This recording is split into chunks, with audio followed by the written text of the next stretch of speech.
ফেসবুকের মাধ্যমে প্রায় 90,000 মেয়ে কিডন্যাপ হয়েছে। ফেসবুককে ইউজ করেই 90,000 মেয়েকে কিডন্যাপ করা হয়েছে।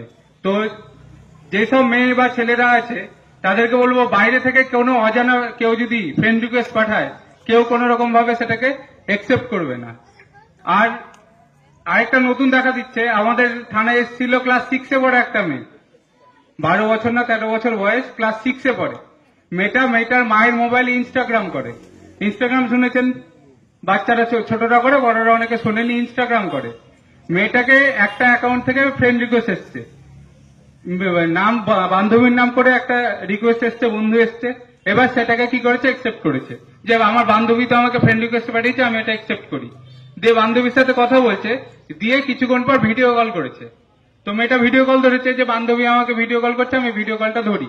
যখনই ভিডিও কলটা করেছে, আমি যদি ভিডিও কল ধরি, আমার এদিকে আমার মুখ, অন্যদিকে কার মুখ থাকবে, অন্যজনের মুখ। সেদিকে কি দেখা গেছে, একটা ছেলে উলঙ্গ অবস্থায় দাঁড়িয়ে আছে। সেটাকে কি করেছে, 10 সেকেন্ডের জন্য সেই স্ক্রিন রেকর্ড করে নিয়েছে, দিয়ে সেটাকে ফেসবুকে ছাড়ছে।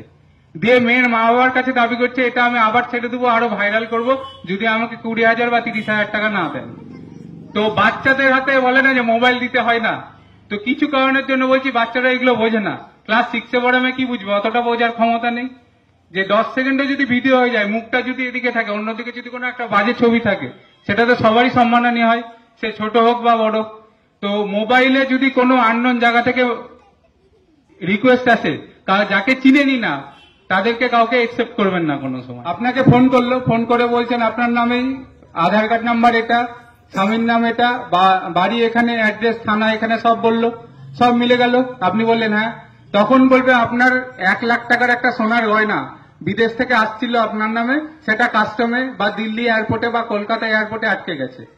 তখন আপনি ভাববেন বা একটা সোনার গয়না পাওয়া যাবে, বা একটা 5 লাখ টাকার কোনো গিফট পাওয়া যাবে, খুশি হয়ে গেলেন। দিয়ে বললেন ঠিক আছে নিব, আমি কি করব? বলবে যে কাস্টমে আটকে গেছে, কাস্টমের টাকা চাইছে, 10,000 টাকা বা 15,000 বা 20,000 টাকা চাইছে। তো সেই টাকাটা আপনি আমাকে পাঠিয়ে দেন, ব্যাংক অ্যাকাউন্ট ডিটেলস দিল, পাঠিয়ে দিল। আপনি কি করলেন, একটা সোনার হার বা 2 লাখ টাকা বা 5 লাখ টাকার জন্য কি করলেন, 10,000 টাকা পাঠিয়ে দিলেন। আবার কিছুক্ষণ পরে ফোন করে বলবে রাস্তায় আসছিল, ট্রাফিকে আটকেছে, রাস্তায় আসছিল, সিআইডি আটকেছে, এরকম চলতেই থাকবে। এরকম করে করে রানীনগরের একজন মহিলা টোটাল লোন করে, বন্ধন থেকে লোন করে, বিভিন্ন জায়গা থেকে লোন করে টোটাল 7 লাখ টাকা দিয়েছেন। ঠিক আছে, 7 লাখ, 7 লাখ, 7 লাখ টাকা দেওয়ার পরে আবার চাইছে 1 লাখ টাকা, যে আপনার বাড়ির কাছে আছে, রাস্তায় আটকে গেছে, এবার আপনি এই টাকাটা দিন, আপনার বাড়িতে পৌঁছে যাবে। তারপরে মহিলা আর বাড়িতে গয়না পৌঁছানি, মহিলা কোথায় গেছে, আমাদের বহরমপুর সাইবার থানায় গেছে। তো যখনই কোনো সাইবার প্রতারণা হবে, একটা নাম্বার অবশ্যই মনে রাখবেন, যেটা এখানে লেখা আছে দেখুন, 1930, 1930। কি নাম্বারটা বললাম, 1930। এই নাম্বারটা সকলে মনে রাখবেন, 1930। যখনই দেখবেন আপনি কোনো সাইবার প্রতারণার ফাঁদে পা পড়েছেন, তখনই কি করবেন, 1930 নাম্বারে ফোন করবেন, আর লোকাল থানায় যাবেন, একটা জিডি করবে, বা লোকাল থানা আপনাকে বলে দিবে কি কাজ করতে হবে। কারণ এখান থেকে বহরমপুর সাইবার ক্রাইম থানা অনেকটা দূর, 1.5 ঘন্টা 2 ঘন্টা লেগে যায়। তো যে তার আগে যদি কমপ্লেনটা করে নেন, যদি আপনার সাইবার ফ্রড হয়, 1000 টাকা, 2000 টাকা, 50,000 বা 1 লাখ টাকা চলে গেছে, আপনি সঙ্গে সঙ্গে কি করবেন, 1930-এ ফোন করবেন, না লোকাল থানায় যোগাযোগ করবেন। কারণ যত তাড়াতাড়ি, 1 ঘন্টার মধ্যে কমপ্লেন করতে পারলে আপনার টাকা আটকে থাকবে। যদি 2 ঘন্টা, 3 ঘন্টা, 4 ঘন্টা হয়, টাকা কিন্তু বেরিয়ে যাবে। সেই জন্য বলছি সাইবার থানা যাওয়ার আগে একবার লোকাল থানায় যোগাযোগ করবেন, আর 1930-এ একটা ফোন করবেন। তাহলে যতটা সম্ভব 1 ঘন্টা, আধা ঘন্টার মধ্যে কমপ্লেন করতে পারলে টাকাটা কি হবে, আটকে যাবে। আরেকটা নতুন টপিক এখন খুব চলছে, গোটা ইন্ডিয়া জুড়ে চলছে, ফোনে কথা বলতে গেলেও দেখবেন ফোনে কিছুক্ষণ ধরে বলছে, সেটা কি ডিজিটাল অ্যারেস্ট। নাম শুনেছেন? এবার ডিজিটাল অ্যারেস্ট এটা মেনলি হচ্ছে কোথায়, মেন টাউনে যেখানে কোটিপতি, প্রচুর পয়সাওয়ালা বিজনেসম্যান বড় বড় হচ্ছে, তাদেরকে এটা হচ্ছে। আমারই নিজেরই একটা কেস আছে বহরমপুর সাইবার থানায়। একজন স্কুল টিচার রিটায়ার্ড হয়েছে জাস্ট, ওনাকে ফোন করেছে, ফোন করে বলছে আপনার আধার নাম্বার এটা, আপনার ফোন নাম্বার এটা, আপনার 15টা ব্যাংক অ্যাকাউন্ট আছে। বলেছে হ্যাঁ, ওই ব্যক্তির 15টা ব্যাংক অ্যাকাউন্ট আছে। উনি আমাকে লিস্ট এনে দেখাচ্ছেন যে ওনার 15টা ব্যাংক অ্যাকাউন্ট। আমি লোককে জিজ্ঞেস করছি এত ব্যাংক অ্যাকাউন্ট কি করার কারণে। এবার ফোন করে বলছেন আমি দিল্লি সাইবার ক্রাইম থেকে বলছি, আপনার যে 15টা অ্যাকাউন্ট আছে এগুলোতে সব ব্ল্যাক মানি আছে। 15টা অ্যাকাউন্টে প্রায় 1.5 কোটি টাকা ছিল ওই লোকের। ঠিক আছে, এবার বলছে আপনার এগুলো ব্ল্যাক মানি। বলছে না, আমি সব ইনকাম করেছি, রিটায়ারমেন্টের পরে এই টাকাগুলো পেয়েছি।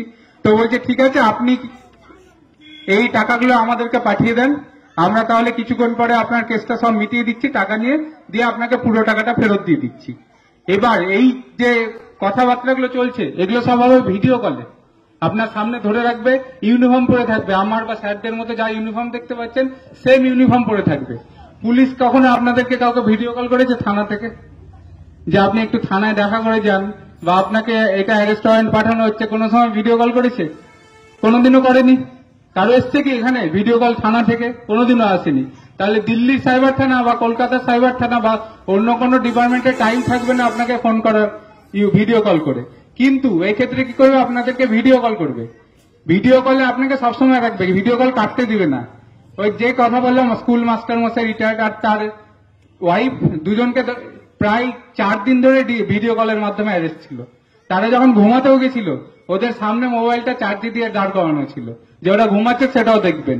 ওই মহিলাও সরকারি একজন কর্মচারী, মহিলা যখন অফিসে গেছিল ব্যাগের মধ্যে পার্সের ভিতরে মোবাইল সেটা চলছিল, মোবাইল কোনো সময় কাটতে দিত না তাদেরকে। দিয়ে এইভাবে অ্যারেস্ট করার 4 দিনের মাথায় প্রথমে 24 লাখ, তারপর 44 লাখ, তারপরে 26 লাখ টাকা দিয়েছে। টোটাল 90 লাখ টাকা দেওয়ার পরেও ভিডিও কলে কথা বলছে। দিয়ে সেই মুহূর্তে আমাদের সাইবার থানায় দৌড়ে এসছে, দিয়ে আমাকে বলছে স্যার এই যে পুলিশ থেকে থানা থেকে ফোন করছে। আমি দেখছি হ্যাঁ ইউনিফর্ম পরে একজন আছে, সঙ্গে সঙ্গে সেটা কেটে দিয়েছি, তারপরে সেটা কেস হয়েছে। এবার যে আমরা যে 1930 ফোন করেছি, কিন্তু তিনি 2 দিন পরে এসছে, টোটাল 90 লাখ টাকা দেওয়া কমপ্লিট, তার 2 দিন পরে আমাদের কাছে এসছে, আমাদের কাছে আর কিছু করার নেই।